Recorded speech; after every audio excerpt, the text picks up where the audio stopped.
Hey guys, thanks for joining me on another episode of the Honda Resource. Today we've got an 07-08 Honda Fit in here and we're going to do a valve adjustment. On these particular cars, the valve adjustments are pretty common to be out of adjustment. And it'll cause check engine light for such as misfire. So this car is actually experiencing some of those symptoms. We've already changed the spark plugs and the coil packs on it, and it's still displaying those same codes even after we've reset them. So it tells me it's time for a valve adjustment. Stay tuned. I'll show you the tools you'll need and provide you the know-how so that you can do this right at home in your garage. Let's get it.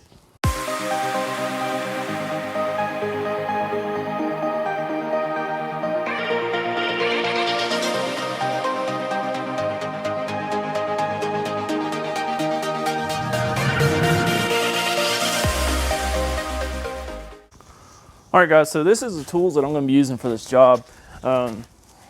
This is the valve lash filler or filler gauges, and this is a 10mm jam nut tool. You can get both of these off Amazon. I have links in the description that takes you directly to these, so if you're interested in those, check that. We have a 5.5mm for the throttle body clamp.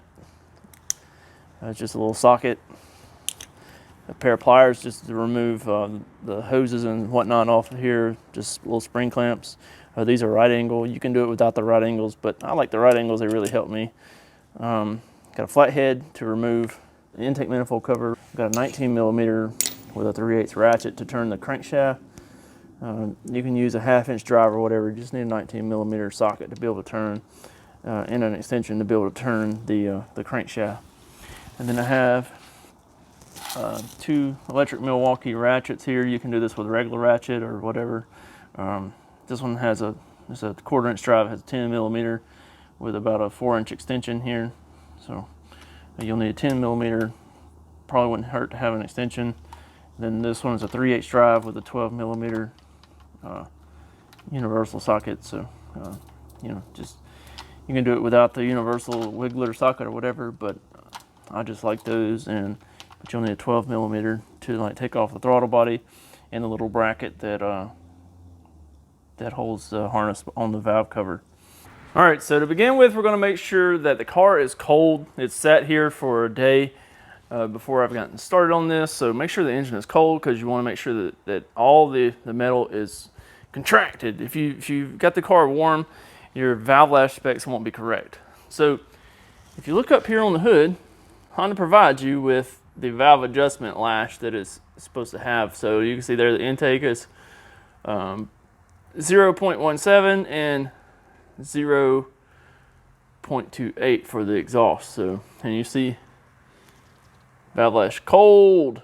All right, so if it makes you more comfortable, you can go ahead and disconnect the battery. It just takes a 10mm. You can either take off the ground, which is what I would probably recommend doing, is just taking off this ground. It's 10mm right there. You can disconnect that terminal and then the battery's disconnected.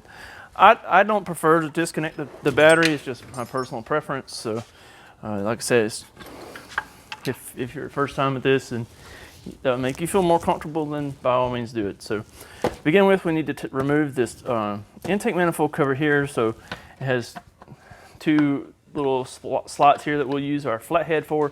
So they're supposed to be turned side to side. We'll turn those vertical. All right, and then also right here, it's supposed to have two bolts, and they're 10mm head. This one doesn't have those, so I can't really show you that. But like I said, they would be 10mm, and they would be right there. So we've got that out of the way. And then next, we need to take this air box out of the way. So to do that, we can just start out by removing the cover. It's got the 4 clips that hold the air filter in. You can slide that out, piece of cake.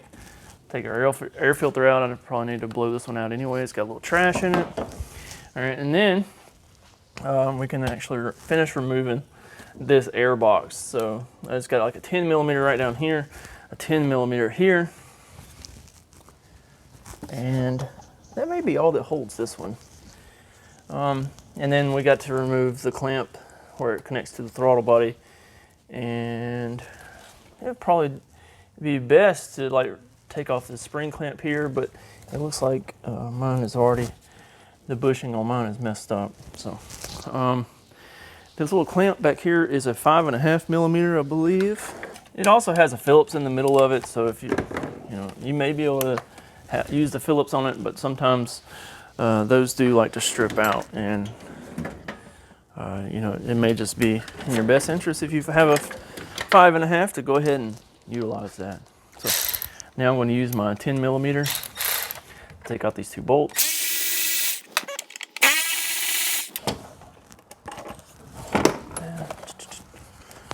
All right, and also back here on the back, you've got the air intake temperature sensor. It's just this little clip right here. You just push down on the tab here and pull back towards the back of the car, and it should come off that sensor. See there. All right, and then this little hose here, just pull that off, and voila, there's your air box. So there you can see that's the air intake temperature sensor, and it just clips onto that. So air box is out. And realistically, you could probably do that without taking the filter out, but I just find it's easier just to take the filter out.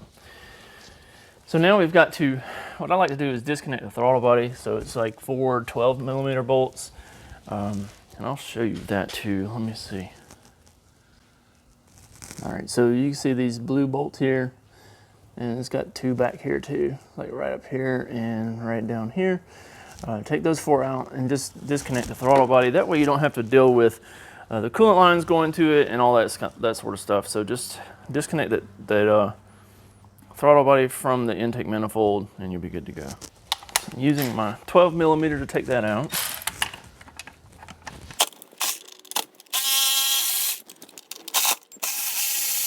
They have this little piece here that holds, it's got both of the nuts built into it, and it goes on the back side of the intake. So just make sure when you're taking off the front side that you catch that one, and when you take off the back side that you catch it too. That way it doesn't fall and you lose it.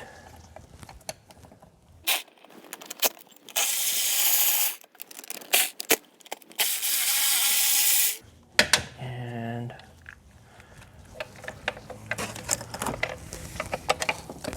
there's the one from the back. All right, so now that that's disconnected, you can see we can take these bolts out. These are our 12 millimeter bolts. Okay. And then I can disconnect the map sensor. Again, it's just like the air intake temperature sensor. Just push a little tab and it comes off. Yours may be brittle like this one and break, but whenever it pushes back on, it'll stay. It's no worries there. And then this wire here, where it comes across, there's 2 10 millimeter bolts here that holds it onto the intake manifold. You could take those 2 off, or there's a little tab on the harness that you could just push towards the driver's side of the car, and it'll come off. And then you can slide it off of here, and you could probably disconnect like this evap connector here off the throttle body, and you can see the throttle body is kind of loose from the intake here. So now what we need to do is take these 3 bolts, 2 nuts that holds this part of the upper intake to the lower intake. All right, and those are 12 as well. So we'll go ahead and take those out.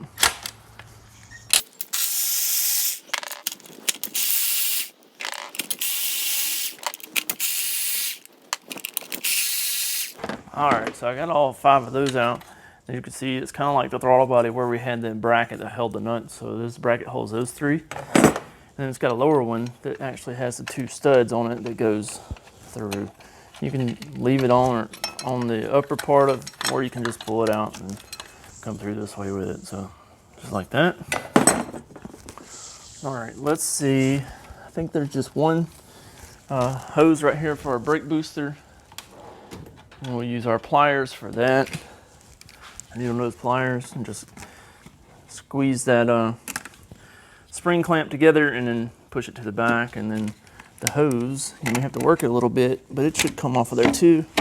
Yep. All right, so that's our brake booster hose.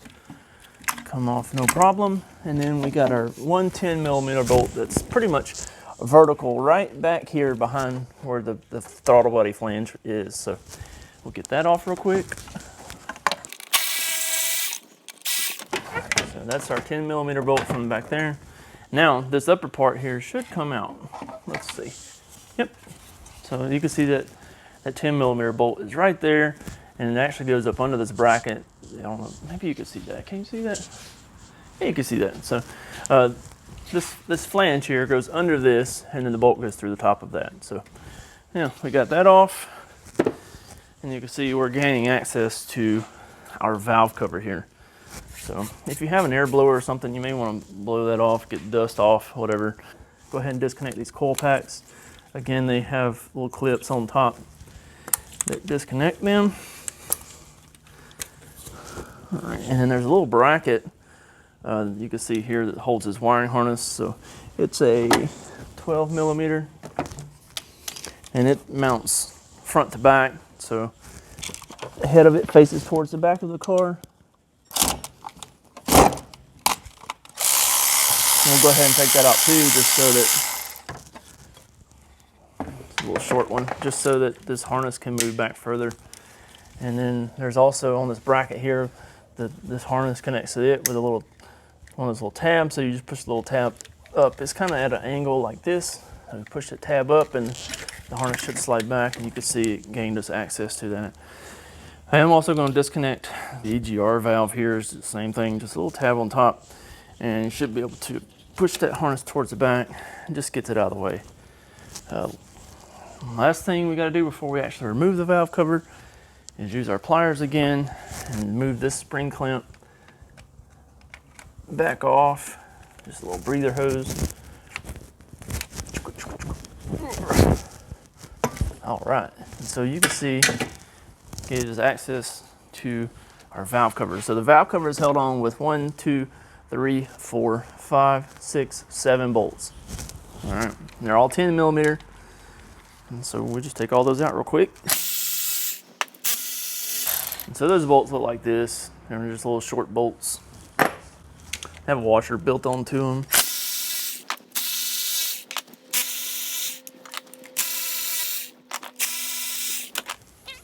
All right, and then now should be able to pull up on this valve cover.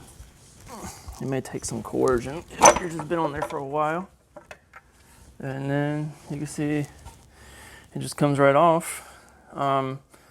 If you wanted to replace the valve cover gasket, I mean, this is obviously the ideal time to do it because we're already here. This one does feel pretty good. It's soft, so I'm going to leave this valve cover gasket on here. Just going to lay this valve cover over to the side. And then you can see we have access to the valve rockers here. Let me move it over here a little bit closer. All right, so the way you adjust the valves is you put the engine at top dead center, and then once at top dead center, we're going to adjust the 4 valves that are on cylinder 1. So it's these 4 here, and then we'll rotate it to where it's on the next cylinder, which is number 3. So we'll go from number 1, and we'll do the ones for number 3, and then we'll do the ones for number 4, and then we'll do the ones for number 2. All right, so there's 4 valves per each cylinder, 2 intake, 2 exhaust. So 2 intake, 2 exhaust, 2 intake, 2 exhaust, 2 intake, 2 exhaust. All right, so what we have to get is our filler gauge and our jam nut tool, 10 millimeter jam nut tool. All right, and then down here in the passenger side wheel well, you can see how this little thing is here in this little splash guard. That's for the crank pulley. And so I'm going to take my 19 millimeter with my extension on my ratchet, and we'll put it through there. See, it goes right through there. All right, and then we can turn the crank pulley, and we'll turn the crank pulley clockwise until we have the number 1 cylinder up. I don't know if you can see that, but they have little numbers there, and that one says 2, and the 4 is there. So let's rotate it. And again, I'm turning the crankshaft clockwise. You see the 2 there. All right, you see how it says up. So we're going to turn that to where those marks are even with the surface of the head, which is about right there. All right. I know you probably can't see that because I'm kind of at an angle, but that's pretty much top dead center. All right. So I'm going to leave my 19 millimeter connected to the crankshaft, and I'm going to put this camera back on the tripod, and we're going to adjust the 4 valves on the number 1 piston. So it's these 2 and these 2.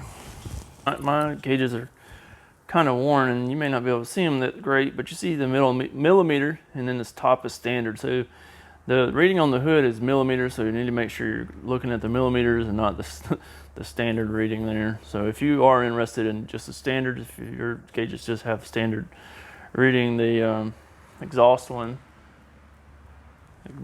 is the 0.011, which is a 0.279, and it called for a 0.28. So I mean, that's about as close as you're gonna get with a set of standard gauges. And then on the intake, it called for a 0.17 millimeter, and this is a 0.7, like a 0.78, but it's like I said, you can barely see it. But this is a 0.007 on the standard scale. So if you just have a set of standard ones, it's 0.007. So I guess let's start with the intake. So these two, and those will be the 0.007, and we're going to use our jam nut tool here. Let's see what it feels like so far.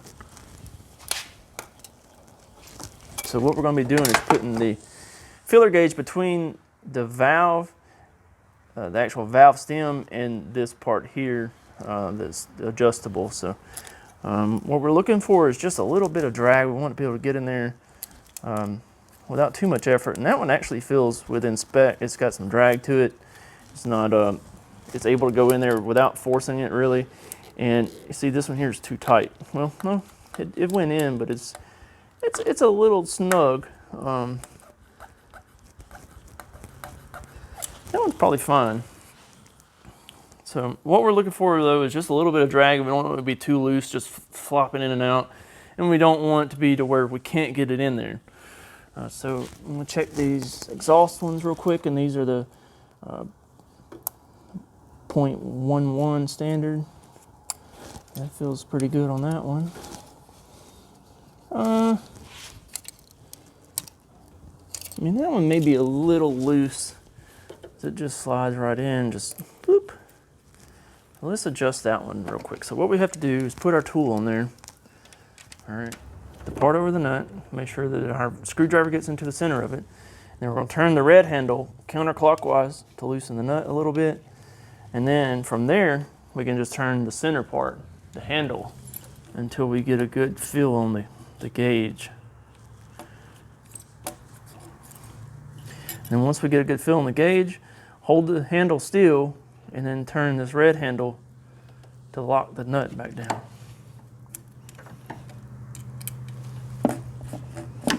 So that one feels pretty good now. It's got a little bit of drag. That one feels good too. All right, so number one is done. I feel comfortable with the adjustments on number one, and you saw I only had to adjust one of the valves. So now I'm going to rotate crankshaft again until we get it to where it's showing the number 3 cylinder on the up right here. All right, so right now we're on 1 at top dead center, so I'll turn it clockwise. You can see 3 coming up there, so we just got to get it to where it's pretty much level with the head of the surface of the head there, and I think we're pretty close. So now we can do cylinder 3. All right, let's check cylinder 3 real quick.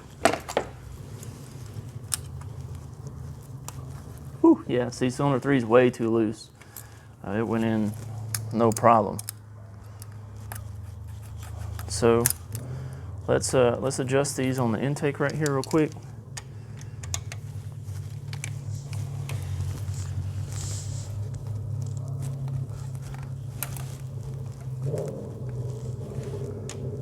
Let's see, make sure that's good. I don't know if you can hear that or not, but it kind of makes a noise when it's dragging. So you kind of want some of that noise, because then you know it's doing good. Make sure that it's snug. And if you're not comfortable doing this, you can go up a size. So like this one's the 0.007 standard. You can go up to a 0.008, and if the 0.008 gets in there, then you know it's too loose. I just kind of got a good feel for it.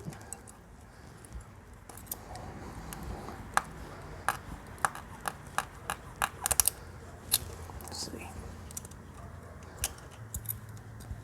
And also you can just tighten this down until it gets to where you can't move it, and then just loosen it off just a smidge to where it starts to move, and then you know it's good. Tighten the jam nut back. So that one feels good now. So let's check. So again, these two, and then these two are our exhaust valves for the cylinder. Oof.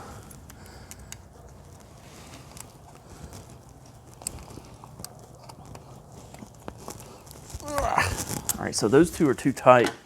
So that can cause a misfire for sure. Also, if your valves are too tight, it can eventually burn a valve. So this is a good practice to do if you're experiencing any kind of misfires or whatnot.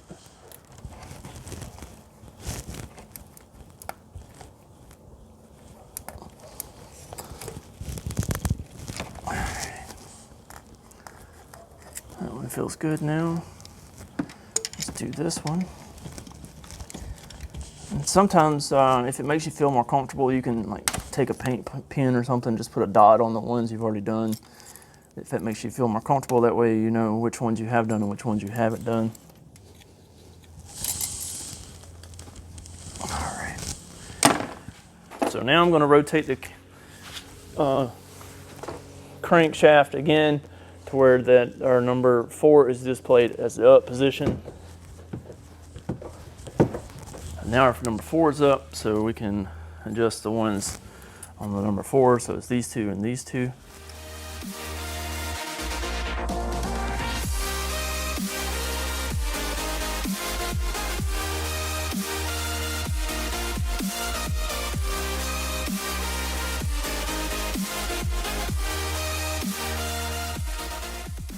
Now we'll rotate it to where we got the number 2 cylinder in the up position.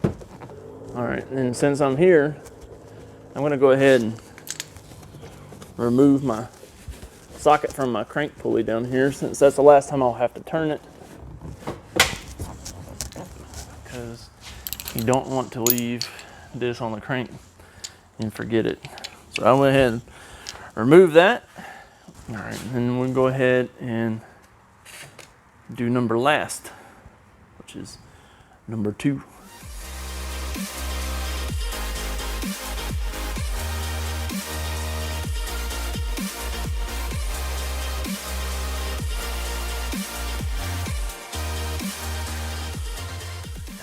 We got that completed. We can go ahead and start with reassembly.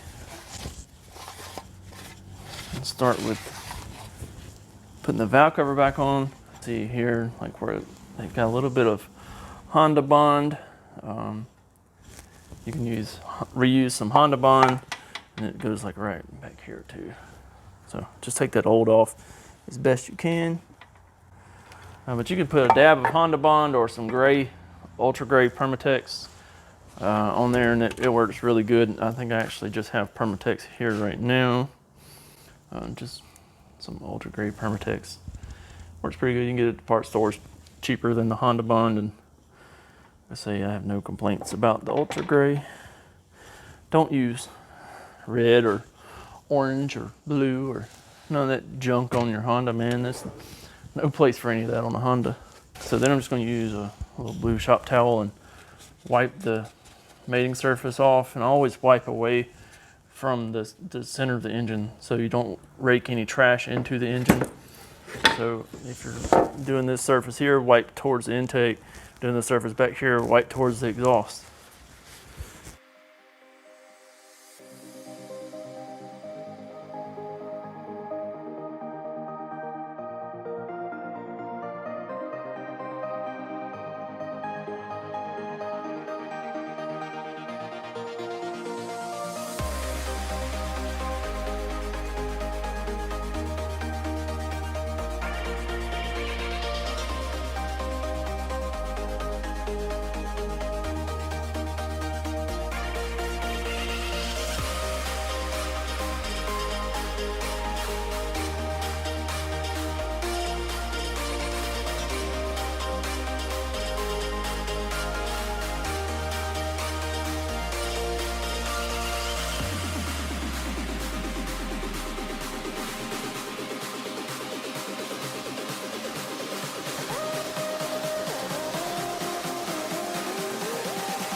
see what it is.